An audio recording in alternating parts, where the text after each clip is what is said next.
Hello guys, आप सभी का स्वागत है मेरे चैनल पे। आज हम जो पढ़ने वाले हैं वो है बाल विकास। बाल विकास का आज हम डिटेल एनालिसिस करेंगे, जो आपके एग्ज़ाम, जो आने वाले एग्ज़ाम हैं उनके पॉइंट ऑफ व्यू से बहुत इम्पोर्टेंट है। सीटेट के जैसे फर्स्ट और सेकंड पेपर है, दोनों के लिए बहुत ज़्यादा इम्पोर्टेंट है। इससे 2-4 क्वेश्चन तो बन ही जाते हैं आराम से। और जो केवीएस की भी भर्ती अभी आने वाली है और शिक्षक भर्ती, उसमें भी ये मोस्ट इम्पोर्टेंट है, इस सिलेबस में है, तो इससे क्वेश्चन आते ही आते हैं। तो चलिए शुरू करते हैं। बाल विकास का पहले अर्थ देख लेते हैं, क्या होता है बाल विकास। बालक के जन्म से लेकर किशोरावस्था के अंत तक होने वाले मनोवैज्ञानिक तथा जैविक परिवर्तनों को बाल विकास कहते हैं। उसमें जो मनोवैज्ञानिक यानी मानसिक जितने भी परिवर्तन होते हैं, जैविक यानी शारीरिक जितने भी परिवर्तन होते हैं, उन सभी को बाल विकास कहा जाता है। आगे हम देख लेते हैं। बाल विकास के दृष्टिकोण से बालक की 4 अवस्थाएं होती हैं। पहली होती है गर्भावस्था, दूसरी होती है शैशवावस्था, तीसरी होती है बाल्यावस्था और चौथी होती है किशोरावस्था। ये तो हो गई बालक के विकास के दृष्टिकोण से। अब देख लेते हैं शिक्षा के दृष्टिकोण से बालक की कितनी अवस्थाएं होती हैं। तो ये 3 अवस्थाएं होती हैं। पहली है शैशवावस्था, दूसरी है बाल्यावस्था, तीसरी है किशोरावस्था। इस शिक्षा के अगर दृष्टिकोण से आपसे पूछा जाए एग्ज़ाम में, तो आप 3 अवस्थाएं लगाएंगे। आगे देख लेते हैं। हरलोक के अनुसार बालक की कितनी अवस्थाएं हैं। ये 8 होती हैं, इस पे गलती से 11 लिखा गया है, तो हम इसे यहाँ करेक्ट कर लेते हैं, 8 कर लेते हैं। 8 बाल विकास के अनुसार हरलोक की 8 अवस्थाएं होती हैं। पहली अवस्था है गर्भावस्था। गर्भावस्था जो होती है वो गर्भधारण से लेकर जन्म तक की अवस्था होती है, उसे हम गर्भावस्था कहते हैं। और ये कितने दिन की होती है? ये 280 दिन की होती है। ये महीने में आपसे पूछ ले तो 9 माह 10 दिन की होती है ये। ठीक है, आगे देख लेते हैं हम। आगे है शैशवावस्था। शैशवावस्था जो जन्म से 14 दिन तक मानी जाती है, शैशवावस्था। उसके बाद शिशुकाल जो है वो 15 दिन से 2 वर्ष तक का माना जाता है, शिशुकाल। और आगे है पूर्व बाल्यावस्था, जो 13 महीने से यानी 13 महीने से 6 वर्ष मानी जाती है, पूर्व बाल्यावस्था। आगे देख लेते हैं उत्तर बाल्यावस्था। ये 6 वर्ष से 12 वर्ष तक मानी जाती है। आगे है वयसंधि की अवस्था। ये 12 से 14 वर्ष तक मानी जाती है। ये हो गया। आगे अगला पॉइंट है हमारा पूर्व किशोरावस्था। ये 13 से 17 वर्ष। और उत्तर किशोरावस्था होती है 18 से 21 वर्ष।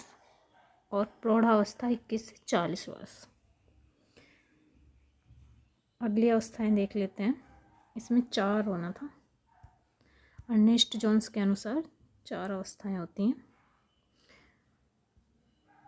देख लेते हैं। पहली होती है शैशवावस्था, जो जन्म से 0 मतलब जन्म से 5 या 6 वर्ष। एग्ज़ाम के अनुसार आप जैसा क्वेश्चन आए उसके अनुसार आप आंसर दीजिएगा, इसीलिए इसमें 5 से 6, क्योंकि कभी कभी जन्म से 5 वर्ष भी आ जाता है, कभी कभी 6 वर्ष भी आ जाता है, तो आप नोट कर लीजिएगा। अगला है बाल्यावस्था। बाल्यावस्था 6 से 12 वर्ष होती है। और किशोरावस्था 12 से 18। प्रौढ़ावस्था 18 के ऊपर होती है। आगे देख लेते हैं हम गर्भावस्था। ये चार्ट है गर्भावस्था का, ये पूरा चार्ट है, इसमें से भी क्वेश्चन बन जाते हैं, इम्पोर्टेंट हैं ये, आप स्क्रीनशॉट ले लीजिएगा। चलिए शुरू करते हैं। माँ के गर्भ से माँ के गर्भ में एक द्रव आता है। सबसे पहले जो माँ के गर्भ में एक द्रव आता है, उसके 14 दिन बाद भ्रूण बनना प्रारंभ हो जाता है। वो ये आगे 40 से 42 दिन में धड़कन प्रारंभ हो जाती है। और माँ के गर्भ में शिशु की धड़कन 140 से 150 प्रति मिनट होती है। अगला पॉइंट है हमारा माँ के गर्भ में शिशु का विकास सिर से पैर होता है। सिरोपुंज या सिरोमुखी होता है। सिर की तरफ से पैर की तरफ होता है विकास। माँ के गर्भ में शिशु की रीढ़ की हड्डी का निर्माण 3 से 4 माह में हो जाता है। 3 से 4 माह में बच्चे की जो आकृति है वो बननी प्रारंभ हो जाती है। माँ के गर्भ में शिशु 5 माह पूर्ण सुनने लगता है, उसे सुनाई देने लगता है 5 माह के बाद। 6 माह पूर्ण शिशु यदि किसी कारणवश जन्म ले ले तो वह जीवित रह 6 महीने का बच्चा जीवित रह सकता है, लेकिन अगर उसका जन्म 7 महीने का हो तो वो जीवित नहीं रह सकता। आगे देख लेते हैं अगला पॉइंट। अगला पॉइंट है माँ के गर्भ में शिशु में 270 हड्डियाँ पाई जाती हैं। आगे है माँ के गर्भ का तापमान हमेशा एक समान रहता है। अगला पॉइंट है जन्म के समय पहली प्राकृतिक क्रिया रोना है।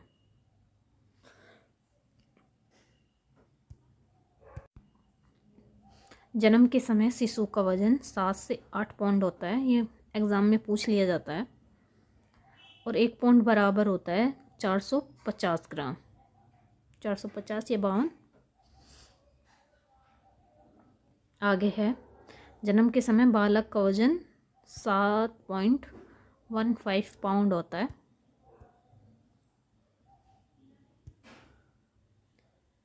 आगे देख लेते हैं बालिका का वजन होता है लगभग 7.13 पाउंड। जन्म के समय शिशु की लंबाई 20 इंच होती है। इसे सेंटीमीटर में देखते हैं तो 51 से 52 सेंटीमीटर के आसपास होती है। जन्म के समय शिशु का सिर का वजन पूरे शरीर का 25% होता है, यानी 1/4 होता है। आखिरी पॉइंट है हमारा जन्म के बाद शिशु का विकास पैर से सिर की ओर होता है, अर्थात पैरोपुंज होता है। गर्भ में होता है सिरोपुंज और जन्म के बाद होता है पैरोपुंज। ये पॉइंट इम्पोर्टेंट है, ये नोट कर लीजिएगा, ये स्क्रीनशॉट ऐसे ही ले लीजिएगा। चलिए आगे देख लेते हैं। आगे हमारे सहसावस्था। तो सहसावस्था क्या होती है आइए देख लेते हैं। सहसावस्था अंग्रेजी में इन्फेंसी कहा जाता है। सहसावस्था को अंग्रेजी में क्या कहा जाता है? इन्फेंसी, जिसका अर्थ होता है, 2 बार लिख गया, बोलने के अयोग्य। जब इस अवस्था में शिशु अपने जन्म से 6 माह इस अवस्था में शिशु अपने जन्म के 6 माह में 2 गुना तथा 12 माह में 3 गुना हो जाता है। इस अवस्था को शारीरिक विकास की तीव्रतम अवस्था कहा जाता है। अगर ये क्वेश्चन बन जाता है, इम्पोर्टेंट क्वेश्चन है, पूछ लिया जाता है कि बालक की तीव्रतम अवस्था कौन सी है शारीरिक विकास की दृष्टिकोण से, तो ये सहसावस्था है। आइए अब इसकी विशेषताएं देख लेते हैं हम। इसकी विशेषताएं हैं, पहली है दोहराने की प्रवृत्ति, दूसरी है स्वप्रेम, तीसरी है खिलौनों की अवस्था कहते हैं, इसे खिलौनों से बच्चा खेलता रहता है। अगली है इंद्रियों का प्रयोग करता है बच्चा, हाथ पैर जैसे चलाता है तो इंद्रियों का प्रयोग होता है। जिज्ञासा की प्रवृत्ति होती है बच्चे में और पर निर्भरता होती है, वो अपना काम खुद नहीं कर सकता, दूसरों पर निर्भर रहता है इस अवस्था में।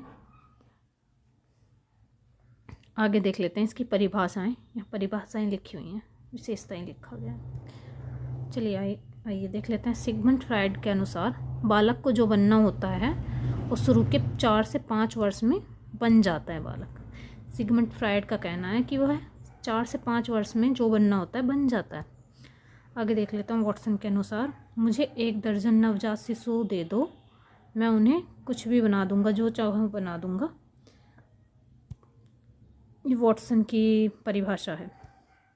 आगे देख लेते हैं वैलेंटाइन। सहसावस्था सीखने का आदर्श काल है। ये इम्पोर्टेंट है एग्ज़ाम के पॉइंट ऑफ व्यू से। आगे देख लेते हैं। गुड एनफ के द्वारा व्यक्ति का जितना भी मानसिक विकास होता है उसका आधा 3 वर्ष में ही हो जाता है। न्यूमैन जीवन के प्रारंभिक 5 वर्षों की अवस्था शारीरिक मानसिक विकास की तीव्रतम अवस्था कहलाती है। सभी ने इस अवस्था को तीव्रतम अवस्था कहा है। जो बच्चा जो बनना होता है ना, वो इसी में बन जाता है शैशव अवस्था में। तो इसीलिए सबसे इम्पोर्टेंट अवस्था है ये बालक की। आगे देख लेते हैं हम क्रो एंड क्रो के अनुसार 20वीं शताब्दी को बालक की शताब्दी कहा जाता है। एडलर के अनुसार शैशवावस्था द्वारा जीवन का पूरा क्रम निश्चित होता है, ये ही पूरा क्रम निश्चित करती है। आगे हम बाल्यावस्था पढ़ेंगे अगली क्लास में। आज के लिए इतना ही बहुत है। Thank you guys.